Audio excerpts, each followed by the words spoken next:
At my birthday dinner, my granddaughter handed me a letter. Greedy, materialistic, cold. She said it was her words, signed, sealed, but the last page sent all the inheritance to her husband's cousin's company. I didn't shout, I didn't cry, I just smiled. Weeks later, the truth exploded, and he lost everything. I'm glad you're here. Follow my story until the end and comment the city you're watching from so I can see how far my story has reached. The manila folder lay open on Thomas Caldwell's mahogany desk, its contents scattered like jagged fragments of a truth I never wanted to confront. My eyes clung to the cruel words written in Clara's statement, each sentence searing into me like fire pressed against skin. While I acknowledge the financial support of my grandmother, Eleanor Whitmore, I must express my concern about the materialistic values that have defined her life and relationships. I read it again and again as if repetition might shift the meaning, might turn daggers into something gentler. But the words did not change. They stayed fixed, merciless in their accusation. My Clara, my favorite grandchild, the girl I had walked through gardens with, the child who wept against my shoulder when her parents' marriage unraveled, the young woman I had cheered for at her graduation as pride nearly split my heart open. She had written this. The lawyer I had trusted for more than 2 decades cleared his throat for the 4th time, his voice as tentative as a doctor delivering grim news. Eleanor, I'm so sorry. If I had known what was inside, I would never have shown you this draft. I couldn't lift my gaze from the page. My breath trembled. There must be some mistake. Clara wouldn't say this. Thomas removed his glasses, rubbing them with his pocket square in the nervous ritual I knew so well. The document came directly from her. It's part of her statement for the family trust paperwork. His tone was gentle, as though speaking to someone who might shatter. I gathered the papers with unsteady fingers, forcing composure I did not feel. I'd like to go home now. The drive back blurred into shifting colors of autumn. Leaves flurried across the windshield, brilliant golds and reds mocking the heaviness pressing into me. I turned into the driveway of the Victorian I had purchased after selling my company, the house Clara had spent summers in, the house alive with echoes of laughter I suddenly doubted. Inside, every room felt strange. The antique desk where I once helped her write college applications seemed reduced to a relic. The kitchen where we had baked Christmas cookies each December felt hollow. Each corner whispered of memories I thought we shared, now poisoned by her words. Did it mean nothing? Was I nothing but a wallet disguised as flesh and blood? I collapsed into my armchair, the view of my lawn bathed in long afternoon shadows. My phone buzzed. A message from Clara. Just checking in, Gran. Dinner on Sunday still good. Love you. The casual affection in her text deepened the cut. How could she send such warmth while painting me as a woman defined by possessions and money? Beside me, a framed photo captured a happier night. Clara and me laughing at her gallery opening, champagne in hand, hope sparkling in her eyes. That very night, I had written a check for $50,000 so she could expand to a second location. Was that all I was to her? A checkbook with a pulse? Tears threatened, but I held them back, thinking instead of every gift, every payment, every sacrifice I had made with love. Her tuition, the down payment on her house, the gallery when it faltered. I never hesitated. I wanted her life to be easier than mine, free from the storms that had battered me. Yet somehow, in easing her burdens, had I convinced her that money was all I cared about? My fingers hovered over the phone. I could demand answers now, pierced through the mask of affection her text carried. But instinct told me to wait. If I truly wanted the truth, I needed to see beneath the surface, so I typed back words that betrayed nothing of the ache tearing me apart. Looking forward to it, sweetheart. 6 p.m. as usual. Then I set the phone aside, and for the first time in years, I allowed myself to cry. Not soft tears, but deep, wrenching sobs that hollowed me out until I sat trembling, emptied of strength. When the storm of grief finally quieted, clarity stirred in its place. This wound could not be ignored. By Sunday, before the roasted chicken and apple pie touched the table, I needed answers. I would find them, no matter how painful, no matter how shattering. The next morning, resolve steadied me like a hand gripping my back. I awoke not as the broken grandmother who had wept into the night, but as a woman determined to unearth what had led Clara to this betrayal. If she truly believed I was materialistic, then I needed to know why. I had only days before Sunday dinner. Every hour mattered. I lifted the receiver of my phone and dialed the number I knew by heart. When Michael answered, the sound of his accounting office buzzing faintly in the background, I forced lightness into my tone. Just checking in. How's Clara these days? We haven't spoken in a while. A pause, slight but heavy, filled the line. She's managing, Michael said carefully. The gallery's doing well, but I think there's tension with Daniel. Daniel Harper, Clara's husband, a man I had tried and failed to trust. As Michael continued, my pulse quickened, though his words were measured. Discrepancies in the gallery's accounts. Withdrawals that made little sense. A subject Clara had quickly changed. The first crack of truth appeared then, faint but sharp, and I knew with an ache both terrifying and electrifying that the coming days would tear away more illusions than I was ready to lose. Morning light streamed weakly through my bedroom curtains, painting pale streaks across the quilt folded at the foot of my bed. I had slept little, the betrayal circling endlessly through my mind. Yet when I rose, I felt a strange steadiness, as though the night's grief had crystallized into determination.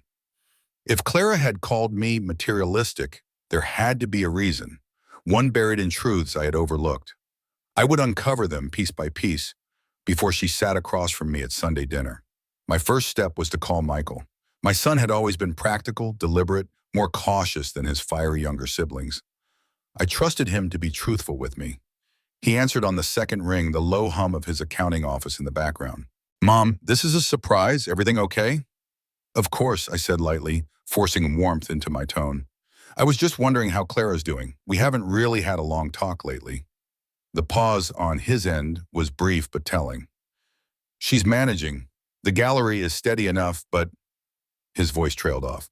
But what? I pressed. I think there's strain with Daniel. He's been under pressure, some financial issues. My stomach tightened. Financial issues? Michael sighed. She didn't tell me outright, but when I helped her with quarterly taxes last month, I saw withdrawals that didn't match business expenses. Large ones. She brushed them off, said they were personal investments, and then changed the subject. After we hung up, I sat at my desk, the weight of suspicion pressing heavier by the minute.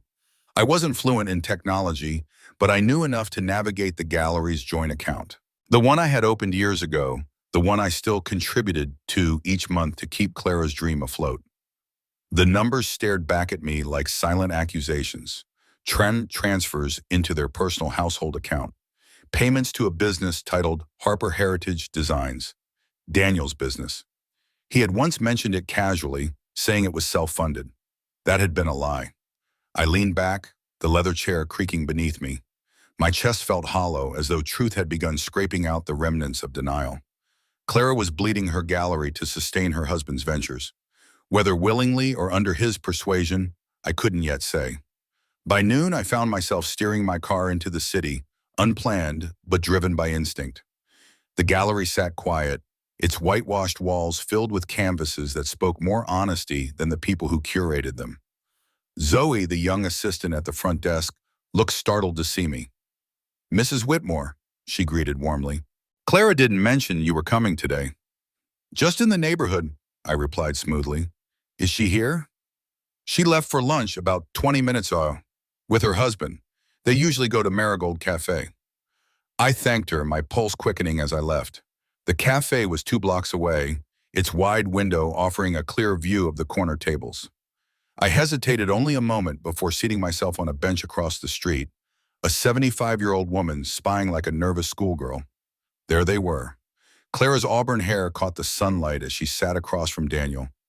Her fingers twisted restlessly through the strands, a habit she had never outgrown, a telltale sign of distress. Daniel leaned forward, gesturing sharply, his mouth moving quickly. Clara covered her face with her hands at one point, and when she lowered them, I saw tears streaking her cheeks. The sight cut me.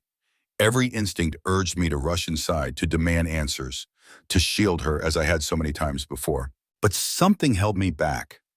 Maybe it was pride, maybe fear, maybe the clarity that this was a moment I was not meant to intrude upon. When they emerged, I ducked behind a newspaper stand like a thief in my own family's story. Daniel's arm draped around Clara's shoulders, his grip more possessive than comforting. My heart clenched at the sight. That evening, unable to bear the storm in my mind, I reached out to Margaret Hayes, my oldest friend. She had always possessed the gift of speaking truth plainly, even when it stung.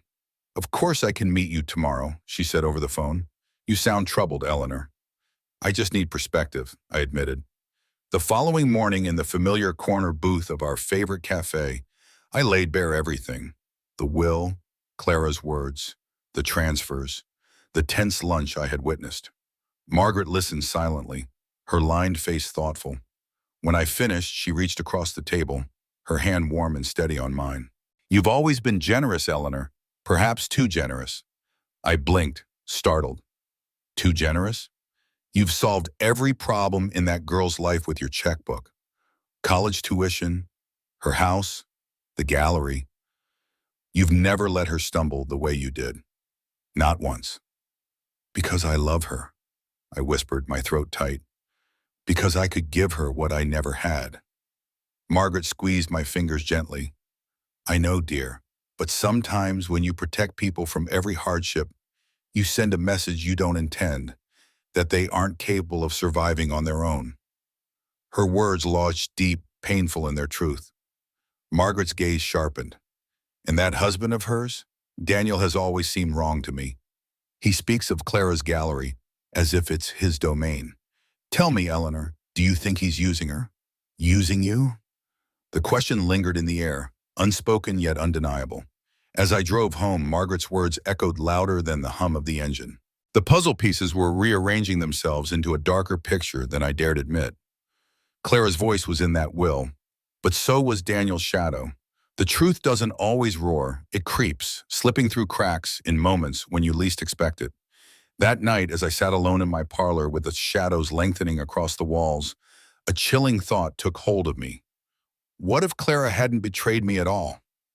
What if the venom I had read in that statement came from Daniel's hand, not hers? The possibility rattled me. It demanded that I look back at every uneasy glance, every subtle shift in her demeanor whenever he spoke over her. Had I been so blinded by my determination to support her that I missed the signs of his influence? I needed perspective, someone who could strip sentiment from the truth and hand it to me raw. Margaret was already clear in her warning, but one voice was not enough. So I dialed another number I had long memorized. Linda Harper, my former daughter-in-law and Clara's mother. She sounded surprised when she picked up. "Eleanor, is everything all right? I need to ask you something about Clara," I said. My voice was steady, but inside I was bracing myself. "Has she ever spoken to you about feeling pressured by my financial help?" Silence stretched for several heartbeats. When Linda finally spoke, her words were careful. "Not directly, no, but Daniel, he's mentioned it more than once." My grip on the receiver tightened. "Daniel, he's said Clara feels trapped, that she can't measure up to you because of all you've given her. He's suggested she feels suffocated by your generosity." And those were his words, not hers, I pressed. "His words," Linda confirmed, but Clara never contradicted by him. That worried me. I thanked her, my voice calm, though my insides churned. When I set the phone down, my hands were trembling. If Daniel was planting those seeds, if he had been whispering distortions into Clara's ear, then the statement I had read might not have been her true voice at all. It might have been his manipulation given shape. Sleep did not come easily. Memories collided in my mind, sharp with contrast. Clara, small and tear-stained, clutching me after her parents' divorce. Clara, radiant in her graduation robes. Clara, her laughter echoing through the gallery on opening night. And then Clara, hunched over at that cafe table, tears shining while Daniel gestured sharply beside her. The next morning, I found myself at another cafe, this time across from Margaret. She listened quietly as I told her about Linda's words, her expression deepening into lines of worry. "You've always tried to shield her," Margaret said finally, her voice low. "But maybe it's time you see that Daniel has been the one shaping her view of you. He benefits if you and Clara grow apart. He benefits if he controls her inheritance through her." Her words landed like cold steel. I had been thinking it myself, but hearing it aloud gave it power, made it undeniable. I sat back, my chest heavy. Then what do I do? How do I face her on Sunday if she doesn't even see the chains he's wrapped around her? Margaret reached across, her hand warm over mine. You listen, you watch, and when the moment comes, you ask her the truth. Don't accuse. Don't let anger speak. Just open the door and let her walk through it. It was good advice, but as I drove home afterward, I couldn't shake the image of Daniel's possessive hand on Clara's shoulder. The way she shrank when he spoke, the way her smile dimmed whenever he claimed her accomplishments as their achievements.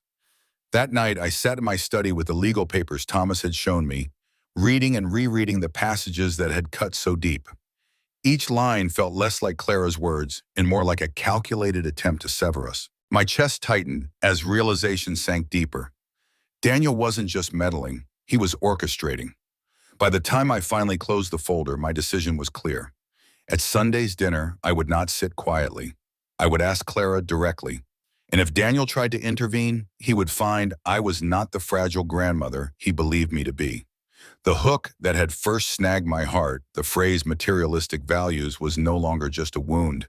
It was a thread I would follow, no matter how tangled or ugly, until I uncovered the whole truth.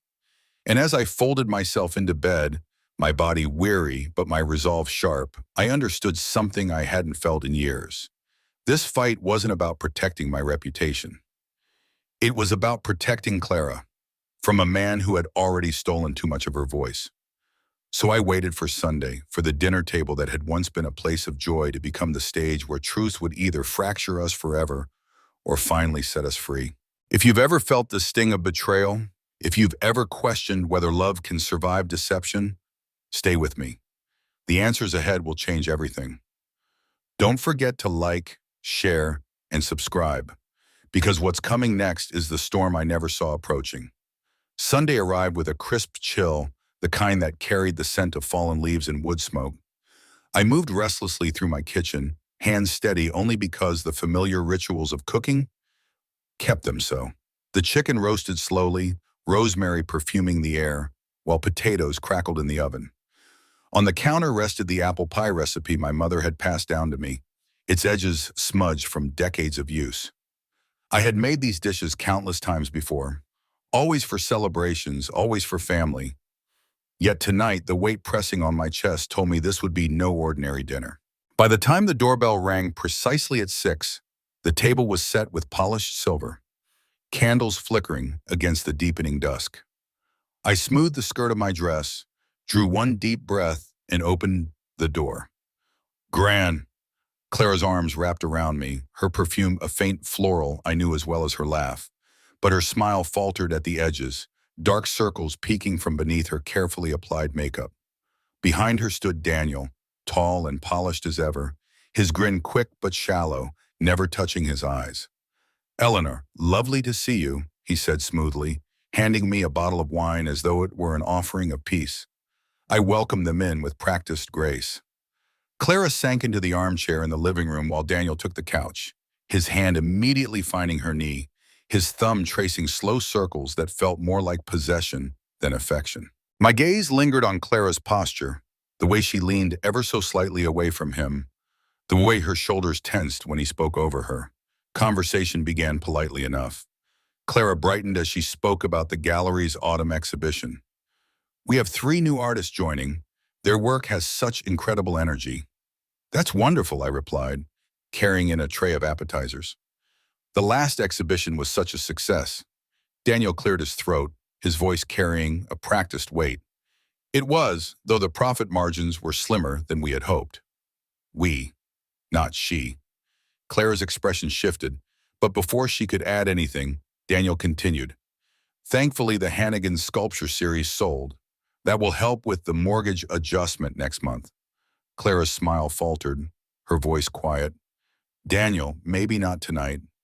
It's hardly a secret, he interrupted lightly, especially not from your grandmother, given how involved she is in our finances. The edge beneath his words was unmistakable. I met his gaze, steady and unwavering, refusing to let him prod me into an argument on his terms. Instead, I rose with a measured smile. Dinner is ready. We moved to the dining room where candlelight glowed against the polished wood. Through the first course, I kept conversation light. Community events, Michael's promotion, Margaret's recovery after her hip replacement. But beneath the chatter lay a silence that pressed heavier with each passing moment. I felt it building, like thunderheads waiting to break. By the time I set the main course before them, my heart was pounding with words that demanded release. I laid my napkin across my lap, looked directly at Clara, and spoke softly but firmly. Clara, I need to ask you something important. She looked up, fork paused halfway to her mouth. Of course, Gran. Do you think I'm materialistic? The question dropped into the room like a stone into still water. Ripples of silence spreading outward. Clara's face paled, her fork clattering onto her plate. What? She whispered. I kept my voice calm, though my hands tightened against the tablecloth. I saw the statement you prepared for my will documentation. You described me as having materialistic values that define my life and relationships. Daniel's expression flickered. Surprise first, then something far darker, a satisfaction too quick to disguise. Clara's eyes filled with tears.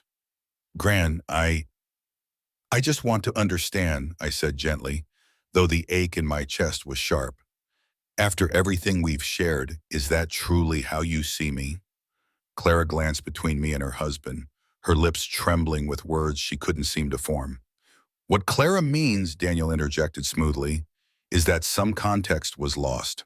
We were discussing the impact of financial dynamics on family relationships. The statement wasn't meant to be personal.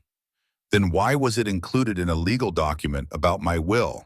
I asked, fixing my gaze on him. He shifted slightly, his practiced calm beginning to crack. Legal documents often require perspectives on family values. It was theoretical. It didn't feel theoretical, I replied evenly, especially coming from the granddaughter I've always been closest to. Clara's tears spilled over, her voice breaking. Gran, I'm so sorry. I never meant... Then how did you mean it? Her hands twisted the napkin in her lap, her words tumbling out, raw and unsteady. Sometimes it feels like you think money solves everything, that if you write a check, the problem disappears.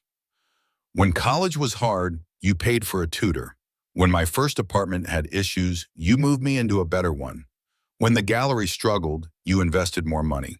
And sometimes I just wanted to prove I could handle things myself. Her voice cracked, and in it I heard echoes of Margaret's warning. Had I truly blinded myself to how my help was received? Daniel leaned forward, seizing the moment. What Clara is trying to say is that your love often comes with strings attached. That's not true, I said firmly, my tone steady despite the storm inside. Isn't it? His voice sharpened. The gallery expansion. You insisted on being a signing partner. Her house, you chose the neighborhood. Even our wedding, you upgraded everything. I turned to Clara, my voice gentle. Is that how you feel? That my help comes with strings? Her gaze fell to her plate, her words barely audible. Not always, but sometimes. The air grew thick with silence. My chest constricted, grief and understanding twisting together until I could scarcely breathe. I had wanted only to make her life easier, yet in doing so, I had smothered her in ways I hadn't seen.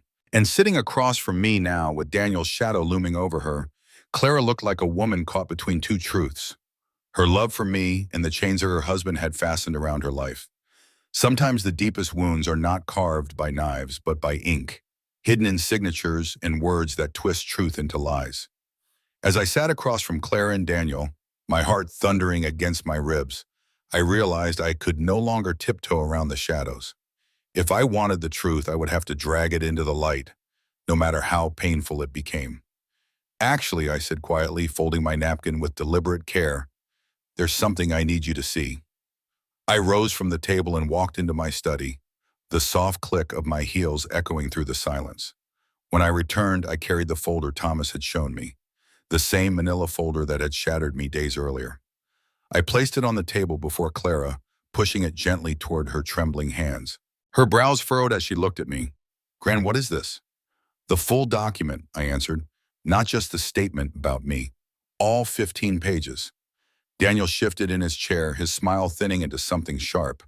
Eleanor, this isn't the time or place. This is exactly the time, I cut in firmly.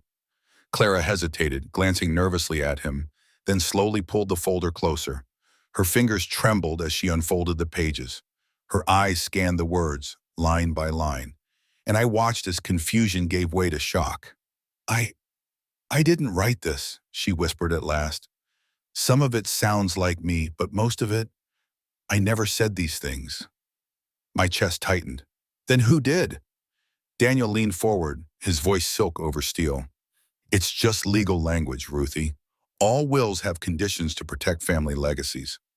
Her eyes darted to him, disbelief sparking in their depths. This says I believe Gran should place restrictions on any inheritance of the family members with proven financial irresponsibility. I never said that. She flipped to another page, her voice breaking. In this part, inheritance should be managed by a third-party advisor, specifically Harper Financial Planning. That's your cousin's company. Daniel. His jaw tightened, his composure slipping. Ryan is highly qualified. The same Ryan who advised you on those failed investments? She shot back, her voice trembling, but stronger now. He stiffened, his charm unraveling. It's just precautionary language. I leaned forward, my voice low but cutting. No, Daniel. Precautionary language doesn't involve forging signatures. Clara's eyes widened, darting to the bottom of the page. Her finger traced the familiar strokes of her name, but her face crumpled with dawning horror. This looks like my signature, but I don't remember signing this. She glanced back at him, her voice cracking. Daniel, what did you have me sign? He rose suddenly, his chair scraping harshly against the hardwood. This is ridiculous. You're overreacting. But Clara didn't move. She clutched the papers tighter, flipping through them with frantic energy. There's a whole section here about Gran's charitable giving being wasteful, about prioritizing family financial security. I would never say that. Gran, your foundation means everything to you. My throat ached with equal parts fury and grief. Clara, I believe you. I always have. Her face crumpled, tears spilling over. I'm so sorry, Gran. I should have read more carefully. He told me it was just gallery paperwork. I didn't know. Daniel's mask of charm shattered, replaced by raw anger. After everything I've done for you, for your failing gallery, this is how you repay me? Clara jerked back as though struck, her voice rising with sudden clarity. My gallery isn't failing. It's the one stable thing we have. The problem isn't me, it's your lies, your debts, your schemes. Her words filled the room with a force that left Daniel momentarily stunned. I looked at her then, not as the girl I had once rescued time and again, but as a woman finally finding her own voice. Her chin lifted, her hands steady despite their trembling. For the first time all evening, she did not look small beneath his shadow. She looked strong. Daniel's eyes flickered between us, his calculation faltering. This conversation is over, Clara. Get your coat. No. Her voice was quiet but unshakable. I'm not leaving. The silence that followed was thick, electric, charged with a power that made the air itself feel different.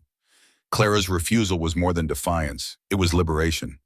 And as I looked into her eyes, I knew the battle was far from over. But for the first time, I also knew she was ready to fight it. If you've ever stood at the edge of truth, terrified yet unwilling to step back, stay with me. Stay with what comes next will test loyalty, love, and courage in ways you cannot imagine. Don't forget to like, share, and subscribe, because the storm breaking over us was only just beginning. When the front door finally closed behind Daniel, the silence in the house felt almost physical, pressing against the walls, seeping into every corner. Clara sat collapsed in her chair, her shoulders shaking as tears poured down her face. I moved from my seat to hers, lowering myself beside her and wrapping my arm around her trembling frame. She leaned into me like she had when she was a child, her sobs raw, unguarded. I'm so sorry, Gran, she whispered through broken breaths. I didn't know what he was doing. I didn't know. Shh, I stroked her hair gently, though my own heart was thrashing like a storm tide. You have nothing to apologize for. Manipulative people are clever, sweetheart. They make you doubt yourself until you can't tell where their voice ends and yours begins. Her hands clutched mine, cold and desperate. How could I let it get this far? How could I not see it? I tilted her face toward me, her eyes red and swollen, her expression carved with guilt. Because you loved him, and because he worked very hard to make sure you didn't see. Believe me, I understand. Her brows knitted. You do? I hesitated, then nodded. Did I ever tell you about my first husband before I met your grandfather? She shook her head faintly. I was 22, young, foolish, swept away by a man who seemed charming, attentive, and far too interested in the modest inheritance my parents had left me. By the time I realized what he wanted, he had already convinced me to invest in several of his so-called business ventures. All failures, of course. I was left with nothing but debts and a broken spirit. Clara's breath caught. What did you do? I left him. Started over with nothing but my determination and the promise that I would never again let anyone control me through money. My voice softened, though my chest ached with old memories. That promise shaped everything I built afterward. It's why I worked so hard, why I made sure Michael and the others always had security, and it's why I always wanted the same for you. I thought if I gave you enough, tuition, a home, support for your gallery, you would never be trapped the way I was. Her lips quivered, and understanding bloomed in her tearful gaze. I never knew. We don't always share our hardest lessons, even with the people we love most, I admitted. But I see now that in trying to shield you from every struggle, I left you vulnerable in another way. I made you believe you couldn't stand without my hand holding you up. She pressed her face into my shoulder, her voice muffled. Gran, I don't think you're materialistic. I never did, but I let him twist things. He said your money always came with strings, and after a while I started to wonder if maybe he was right. Her words pierced me, but I didn't flinch. If I ever made you feel controlled, it was never my intention. I only wanted your life to be easier. I know. She pulled back, her eyes glistening, but steadier now. But sometimes when you rescued me with money, I felt small, like I wasn't strong enough on my own, and he fed on that. I took her cold hands in mine, squeezing them firmly. You are strong enough. You always were. He just didn't want you to see it. Her tears welled again, though softer this time, like rain easing after a storm. What do I do now? That's for you to decide, I said, brushing a strand of hair from her face. But whatever you choose, I'll be here, not just with money, Clara. With love, with support, in all the ways that truly matter. She nodded, her lip trembling, and whispered, I don't think I can go home tonight. Then don't, I said gently. Your old room is still yours. It always will be. Later, after she had settled upstairs, I remained in the dining room, clearing the untouched plates, the scent of rosemary and roasted chicken lingering in the air. The candles had burned low, their wax dripping like melted thyme. I gathered the papers spread across the table, holding them with a steadiness that had eluded me days earlier. Daniel's manipulation had nearly driven a wedge so deep it could have broken us forever. But he had underestimated us, underestimated Clara especially. Tonight I had seen a spark in her I hadn't seen in years. Even beneath her tears, she had stood against him, refusing to obey. That small word, no, had carried the strength of generations. As I rinsed dishes and set the kettle for tea, I found myself reflecting on the bitter irony of it all. For years, I believed financial security was the greatest gift I could give my family. Yet tonight proves something far more important. The most valuable inheritance isn't wealth at all. It's resilience. It's courage. It's the wisdom to recognize manipulation and the strength to begin again when the ground beneath you has been ripped away. By the time I carried 2 mugs of chamomile into the living room, Clara had joined me, her hair damp from washing her face, her eyes tired but calmer. We sat together on the couch, sipping in silence, the warm tea soothing us both. Then slowly we began to talk, not about money, not about wills or inheritances, but about fears, hopes, mistakes, and the lessons we had carried for too long without sharing. It was the conversation we should have had years ago. And though it came in the wreckage of betrayal, it felt like the first fragile step toward rebuilding something stronger than what had been lost. Strength doesn't always roar. Sometimes it whispers in a single word, no. And that word can shatter chains that years of silence allowed to grow. I saw it in Clara that night, in the way she held her ground against Daniel, in the tremor of her hands paired with the steel in her voice. That moment stayed with me, carrying us both into a new and uncharted season of our lives. 6 months had passed since the storm at my dining table, and the world looked different now. Spring had pushed its way into the earth, coaxing blossoms from branches that once stood bare. Claire and I sat together on the porch swing one Saturday morning, shoulders touching, the quiet between us finally easy. She arranged potted geraniums along the steps, soil clinging to her hands, her hair falling loose around her face. "These will look beautiful once they fill in," she said, brushing her palms against her jeans. "Just like last year," I replied, handing her a glass of lemonade from the pitcher beside me. The silence that followed wasn't heavy anymore. It was gentle, precious, the kind of silence that speaks of wounds healing. The months had been turbulent: divorce proceedings, financial investigations, revelations of just how deep Daniel's deceptions ran.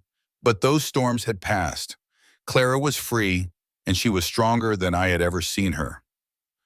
"I got the final gallery numbers yesterday," she said, her voice light but steady. "We're up 38% from last year." Pride swelled in me, warm and full. "That's wonderful." "The new location is thriving," she added, "and this time I did it myself." I smiled at her, though my throat ached with emotion. I had offered her help, of course, but she had declined with a gentleness I could not argue with. "I need to know that I can, Gran," she had told me, and she had proven exactly that. As we rocked gently, Clara's expression grew thoughtful. "I've been working on something else. Remember when we talked about starting a mentorship program for young artists at the community center?" I nodded. The memory returned easily, our late-night conversations, filled with dreams we had left unfinished. "I've made a plan," she continued, her eyes brightening. "The artists from the gallery have volunteered to teach. It wouldn't take much, just space, supplies, and time. We'd teach not only art but also business skills, so kids without means could build sustainable careers." Her words tumbled out with excitement, her hands sketching visions in the air.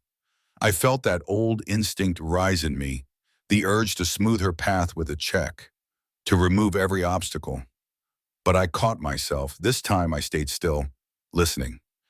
"That sounds wonderful," I said instead. "Tell me more." Clara outlined her vision, her voice brimming with purpose. When she finished, she looked at me expectantly. "What do you think?" "I think it's brilliant," I said honestly. She hesitated, then added, "There is one thing I'd like to ask. Not money, Gran. I've already secured a small grant from the city, and I'm putting in part of the gallery's profits. What I'd like is you, your experience, your knowledge.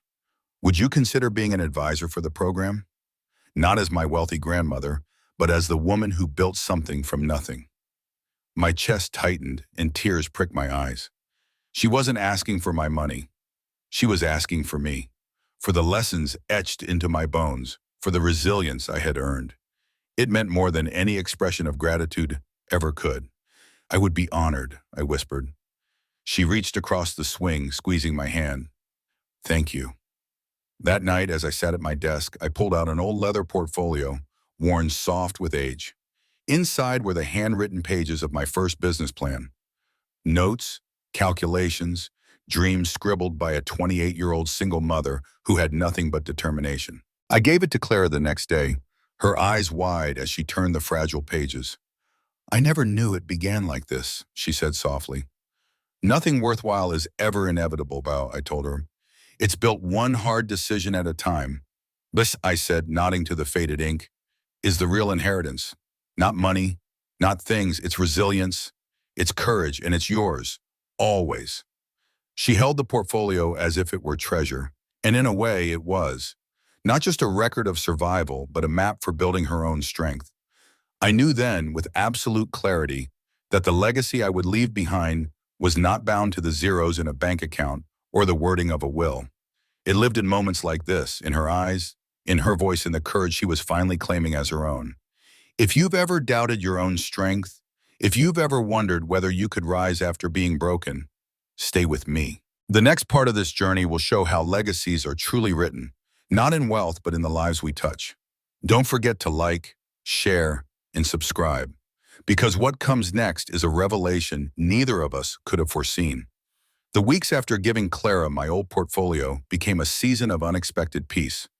For the first time in years, I felt no weight pressing on me, no frantic urge to solve problems that weren't mine to solve.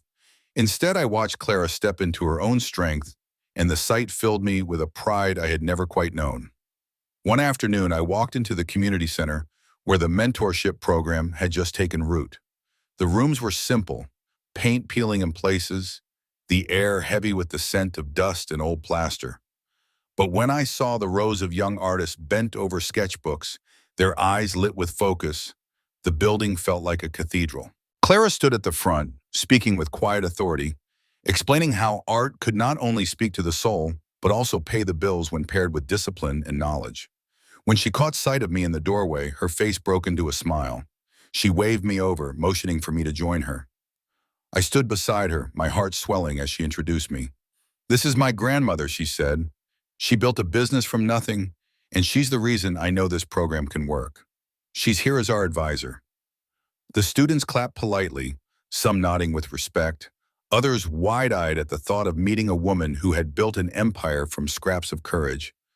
I felt heat rise to my cheeks, but I forced myself to speak, my voice steady. "Talent is a gift," I told them, "but resilience is a choice. You can't control every storm life throws at you, but you can decide whether you'll let it drown you or teach you to swim. That's how legacies are made, not through money but through persistence." The room was quiet for a heartbeat. Then one of the young artists raised a hand. "Did you ever want to give up?" A small laugh escaped me. "More times than I can count. But every time I wanted to quit, I thought of the people who believed I couldn't succeed. Proving them wrong became my fire." Their faces softened, their pencils scratching once again as they returned to their sketches. Clara touched my arm lightly, gratitude shining in her eyes. Later, as we left the center together, she carried herself differently. Shoulders straighter, steps lighter. She had found her place, not just as an artist, but as a mentor, a guide for those who needed the chance she had been given. That evening, over dinner at my home, she spoke about her vision with a passion that warmed every corner of the room. "I don't just want this program to teach art," she said. "I want it to teach confidence. I want these kids to believe they're capable of more than what the world tells them." I set down my fork, studying her face. "You already know what that feels like, don't you? Being told you can't." She nodded, her eyes distant for a moment. "Daniel told me once that the gallery would never survive without him, that I wasn't strong enough, that I didn't have the instincts. For a long time, I believed him." She looked at me then, her voice firm. "But he was wrong, and I'll never believe those words again." My chest ached with a mixture of sorrow and pride. Sorrow for the years she had spent bound by his shadow. Pride for the woman who now stood free, shaping her own path. When she left that night, I lingered at the door, watching as she carried the leather portfolio tucked under her arm, as if it were a shield. I thought of the girl who once clung to me for comfort after scraped knees and broken hearts. That girl was gone. In her place was a woman who no longer needed rescuing. Only faith and respect. In the quiet that followed, I walked into my study and sat at my desk. Papers lay scattered across the polished wood. Drafts of my new will, notes from conversations with Thomas, ideas I had scribbled down late at night when clarity struck. For decades, I had thought legacy meant financial security, carefully allocated assets, detailed trusts. But now I understood that money could never carry the weight of what truly mattered. What mattered was this: Clara no longer doubted her worth. She had faced betrayal, loss, and manipulation, and instead of breaking, she had risen. And I had learned that my role was not to hand her ready-made answers, but to stand beside her while she discovered them herself. I reached for a pen and began writing again. Not legal notes this time, but a letter, one that would sit at the very front of my will. Not instructions, not restrictions, but words. Words that told my children and grandchildren the truth I had taken far too long to learn. That inheritance is more than houses, accounts, or possessions. It is resilience. It is courage. It is love, passed through actions rather than checks. When I finished, I read the letter aloud to the silence of the room, my voice trembling yet steadying with each line. And when I folded it carefully and slipped it into the portfolio of documents, I felt a peace I hadn't known in years. For the first time, I believed my family would inherit something greater than wealth. They would inherit truth. Some truths arrive like a storm, sudden and violent, tearing through the life you thought you knew. Others come like dawn, slow, patient, almost tender. My truth came with the sunrise, casting gold across my garden as I sat with a cup of tea, realizing that everything I once believed about legacy had shifted forever. Clara arrived that morning, carrying the leather portfolio I had given her. She set it gently on the table between us, her fingers brushing its worn edges. "I've been reading every page," she said softly. "I feel like I'm holding your heartbeat in my hands." I smiled, though my eyes burned. That's all it ever was, a record of stubbornness, of refusing to let failure define me. "It's more than that," she insisted. "It's proof that I can be strong too, that I already am." Her words filled me with a pride deeper than any success I had ever achieved. For years, I had tried to protect her with money, thinking that was love. But what she needed, what she had always needed, was the belief that she carried her own strength. Later, we walked through the community center together. The mentorship program had blossomed. Young artists laughed as they painted murals, their hands streaked with color, their futures suddenly wide with possibility. Clara guided them with patience, her voice steady, her presence radiant. I watched quietly, humbled by the transformation. She was no longer the girl who had once leaned so heavily on me. She was a leader, a mentor, a woman carrying her own fire. That evening, as twilight settled over the house, I sat in my study with Thomas, reviewing the final draft of my new will. It looked nothing like the old one. Gone were the strict allocations and endless clauses. In their place was a structure of trust, one that honored the true needs of each family member. At the very front, folded neatly, lay my letter.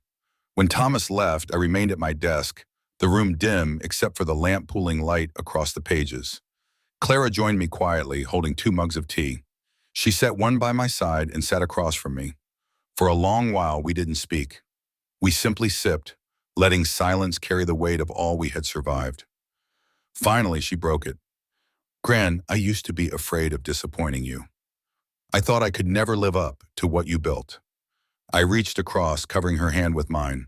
"And I was so determined to protect you from hardship that I never let you find your own strength. But we've both grown, Clara. That's the gift of pain. It forces us to see differently." She smiled, her eyes glistening.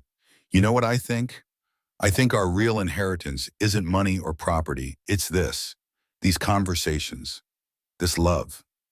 I felt tears well, but they were warm, not bitter. "You're right, sweetheart. And that's a legacy no document can hold." The night deepened, stars pricking the sky beyond the window.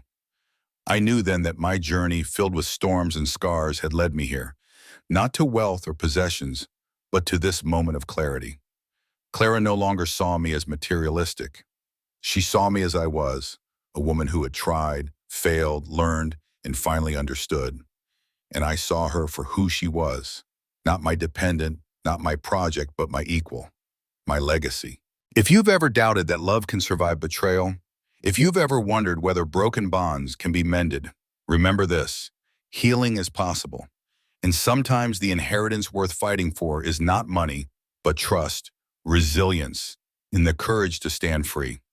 Stay with me, share this story, because somewhere someone you love may need to hear it. 6 months ago, I thought a single cruel word, materialistic, would be the end of everything I had built with Clara. Instead, it became the beginning. It forced us to confront truths we had hidden, to face the shadows that nearly destroyed us. Now, when I look at her, I don't see betrayal. I see strength. I see love. I see a future brighter than I ever dared hope. And I know my true legacy will not be measured in dollars, but in courage, in resilience, in love carried forward. If this touched you, share it. Let this legacy reach further.